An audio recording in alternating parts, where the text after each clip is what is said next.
Good morning and happy hump day, folks. It's the last Wednesday in the month of March. I forgot to say yesterday was the last Tuesday in the month of March. But mention that now, and so we're all good. So, let's get my low and high active kindness. I would say that my low... Here's the thing. My low is something that I'm very much surprisingly okay with. In fact, I'm going to be talking about it in a moment. So I'll just leave it at that for now. My high is I got to see my family yesterday. It's always nice to see my family. And my act of kindness was I took out the garbage for my folks in preparation for garbage day, which is today. So regarding my low and the subject for today's video, back in, I believe it was 2011, there was one movie that was coming out, and I remember at the time, I wanted no part in ever seeing it ever. The movie itself was called Bridesmaids. Now, a little bit of backstory. So from my perspective, so you know the context. Around for whatever reason, from the mid to late 2000s, Rom Coms went from being, these memorable lessons that love is out there to straight up guilty pleasures at best.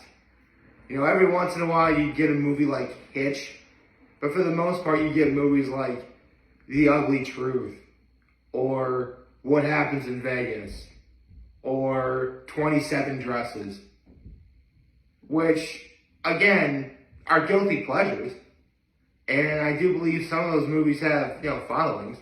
Full disclosure, I actually have thought about doing a movie on 27 Dresses, I'm not going to lie. Maybe someday I will. I'll have to see about that. But that's a different video for a different day. Today, I'm talking about Bridesmaids. I remember seeing the trailer for Bridesmaids, and I remember wanting absolutely no part of it. Because I was in my early 20s at that time. Gosh, I'm old. And, one of my friends at the time, if he said or heard me say or do anything that was, girly or feminine related, he's like, hand over your man cards. And because of that, I remember seeing the trailer for Bridesmaids, and it looked like the most feminine looking thing. The trailer for, Bridesmaids is a wonderful movie, but the trailer did not do it justice. It did not do it justice at all. It looked like the stupidest and, no offense ladies, most feminine looking thing I'd ever seen in my life at that time. It was so feminine, I could legit feel my testosterone levels drop. If God forbid I see this movie, you know what, I think I would turn to a woman. If I literally saw that movie, I think I would turn to a woman. Obviously that really wouldn't happen, but that's how feminine this movie was, at least in the trailer.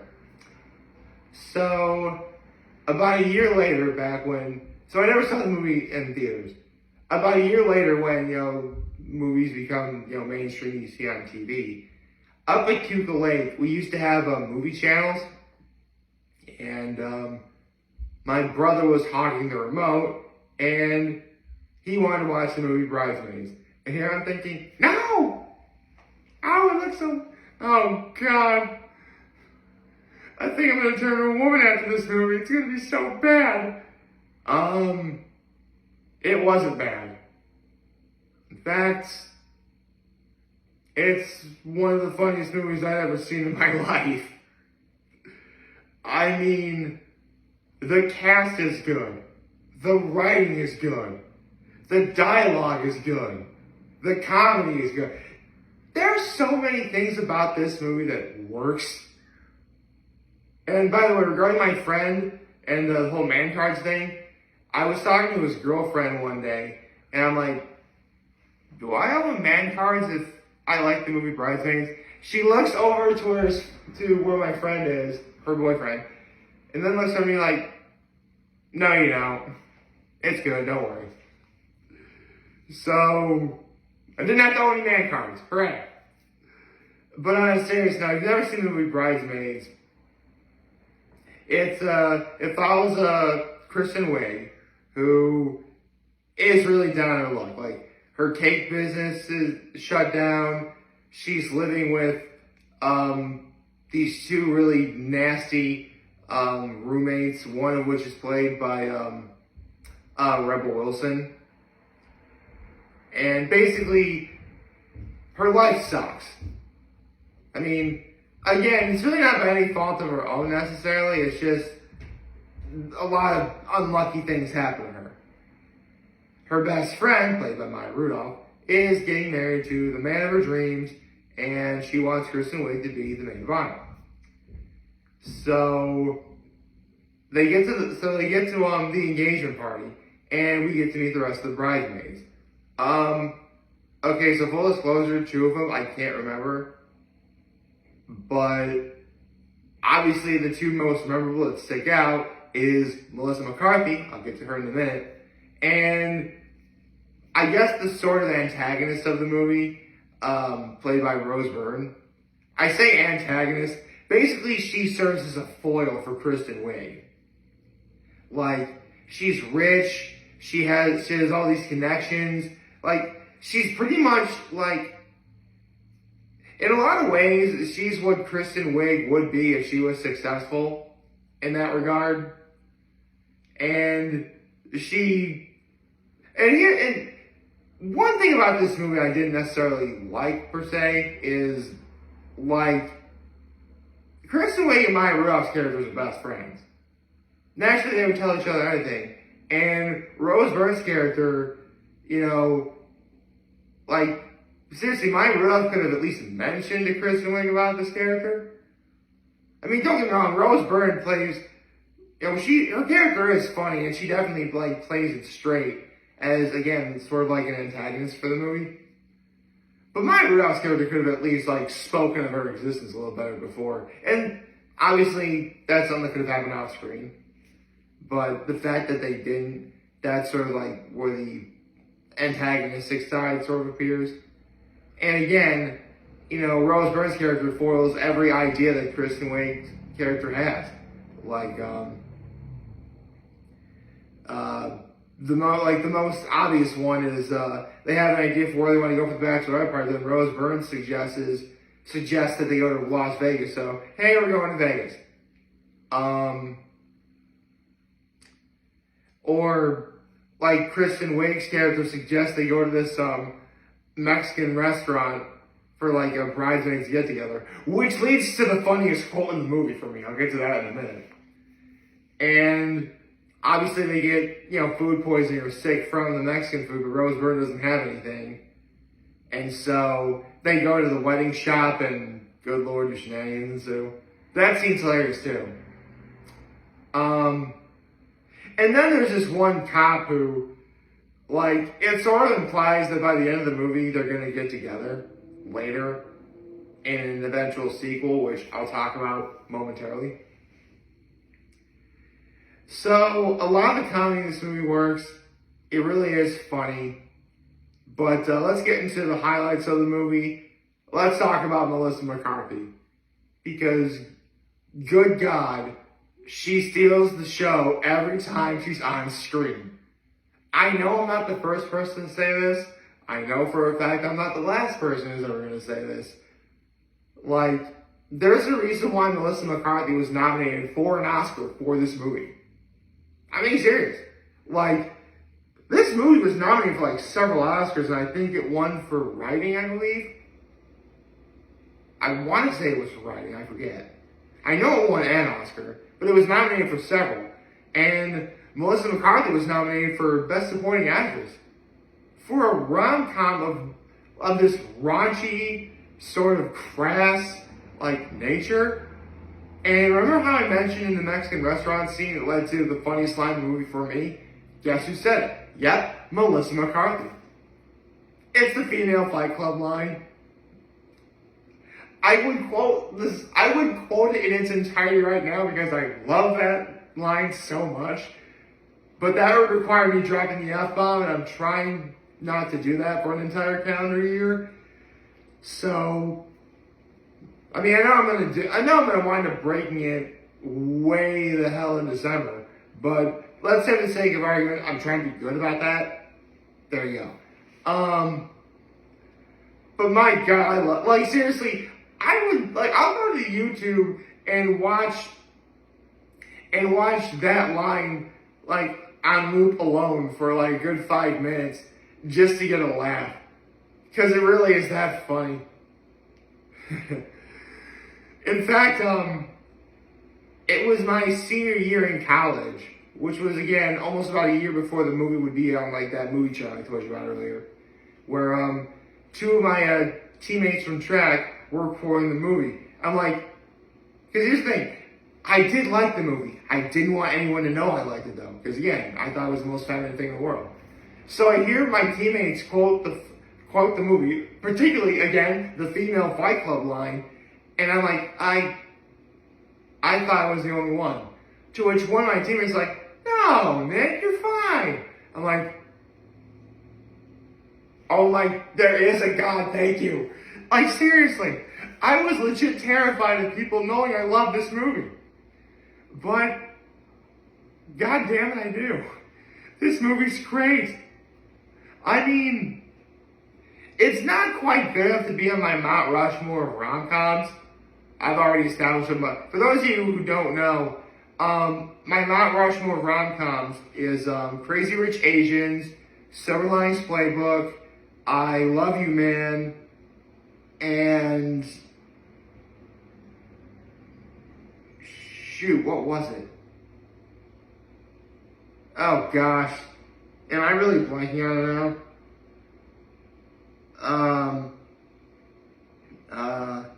Silver Linings Playbook, I Love You Man, Crazy Rich Asians. Oh right, my Big Fat Greek Wedding.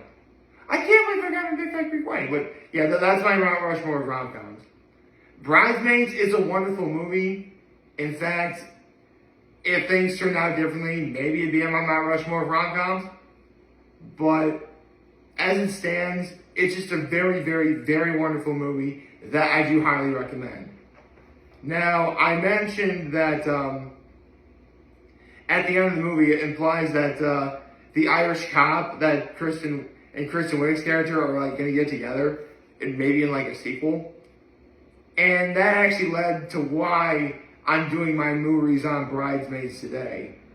And that's the fact that, because I was watching TV with my mom yesterday, and Kristen Wiig revealed that she has no plans of ever writing a sequel for Bridesmaids. So, I might as well talk about it now. That's why I'm doing the video now, I might as well talk about it now. And, because Maya Rudolph was on Entertainment Tonight, and they were talking about her history being on SNL and stuff like that, and that led into the whole Bridesmaids thing. For the record, I'm actually 100% okay with the fact that we don't have a sequel, or there's not going to be a sequel for Bridesmaids. Because, yeah, they left it kind of ambiguous to maybe there being a sequel, but for the most part, this is a self-contained, pretty wrapped up in a packaged story. There really is no need to continue the story any further than what we already got. So, on the whole, I'm 100% okay with there never being a sequel for Bridesmaids. And let's say for the sake of argument that Kristen Wiig changes her mind and she decides, you know what, screw it, I'm writing a sequel.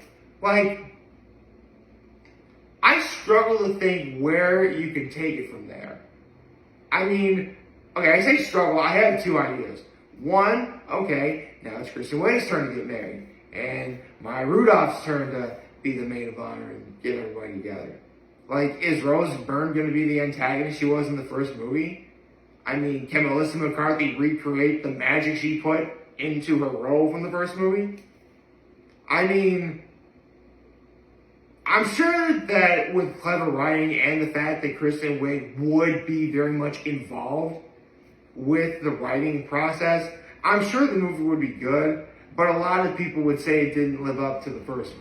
Well, it'd be a worthy sequel, but no one would ever say that it'd be better than the first one. Another logical scenario for, a sequel is have the sequel be made 20 years later. Like Kristen Wiig's character and Maya Rudolph's character have kids. Maybe they're getting married, or one of them's getting married and the other kid has to be, maybe their kids getting married, maybe one is a boy, one is a girl, they're getting married. Or, they both have girls and, their kids, and, one of them's getting married, and so one of the daughters has to become the maid of honor, and maybe that's a new series of Bridesmaids for that movie. Or,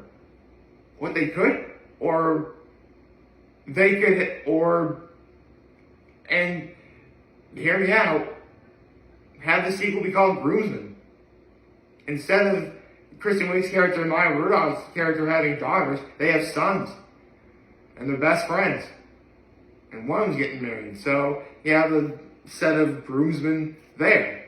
And maybe you have someone else be the antagonist for that movie. I mean, it wouldn't be an unheard of idea. I mean, there's a way you could work around that. I mean, oh my gosh. Watch, I spoke the idea into existence, and now, later, it's going to be a thing. How funny would it be if, if it's Groomsmen? How funny would it be if, the movie winds up to be Groomsmen, and you get somebody like a Daniel Radcliffe to be Rose Byrne's character from the first movie? I mean, don't get me wrong, there is some comedic potential there. But for now, Kristen Wiig doesn't want to write or make a sequel. And that's the thing. And I mention this every so often when I talk about the possibility of Amphibia coming back, or Steven Universe coming back, or maybe even Star vs. The Force of Evil coming back, because those are some of my favorite shows. If those shows were to come back, it should be on the terms of the creators. If Amphibia came back, it should be on Matt Brawley's terms and no one else's. If Steven Universe were to come back, it should be on Rebecca Sugar's terms and no one else's. If Star vs. The Force of Evil were to come back, it should be on Darren Neffsey's terms and no one else's. And that's how I feel about Bridesmaids. If Kristen Wiig wanted to continue the story, it should be on her terms and no one else's. So, for now, I'm perfectly content with what we got. I mean, Bridesmaids is a very, very, very funny movie that, trust me, a lot of people love and love to quote. And I personally don't see a problem with the fact that we may never get a sequel. I know. I'm perfectly okay with it. It's a great movie. Highly recommend.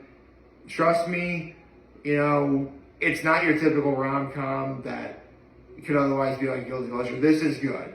This movie's hilarious even. And seriously, I think I might just go watch it later today. I love that movie so much. I hope you like this video. Like, subscribe to the YouTube channel, on social media. As always, I'm very humble in this video. For all of you guys watching, enjoy everything. Hope you have a wonderful, wonderful, wonderful Wednesday. And remember, if you guys want to talk to me later, take care and make good choices. 6 or 7 all day, baby. And just because I feel like it, hump day! Yeah! That Geico commercial will never not be funny for me.